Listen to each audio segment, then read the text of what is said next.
ఇప్పుడైతే అందరూ డాగ్స్‌తో పాటు క్యాట్స్‌ని కూడా పెంచుకుంటున్నారు. అంటే ఏంటంటే, ఇంతకుముందు ఓన్లీ డాగ్స్‌నే పెంచుకునేవాళ్ళు. ఎందుకు? అని నేను రీజను మా మమ్మీని అడిగాను.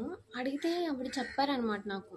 ఏంటంటే, డాగ్‌కి, క్యాట్‌కి ఒక డిఫరెన్స్ చెప్పారు. డాగ్‌ని మనం పెంచుకున్నాము అంటే, డాగ్‌కి ఒక ఇంటెన్షన్ ఉంటుందట. ఏంటంటే వీళ్ళు ఒక ముద్ద పెడుతున్నారు.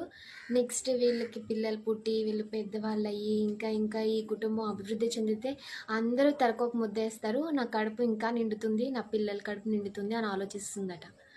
అదే క్యాట్ అయితే, ఇప్పుడు వాడు తింటూ నాకు ఒక ముద్దేశాడు, వాడి కళ్ళిపోతే బాగుండు, వాడి ప్లేట్‌లోది మొత్తం నేనే తినేయొచ్చు అనుకుంటదట.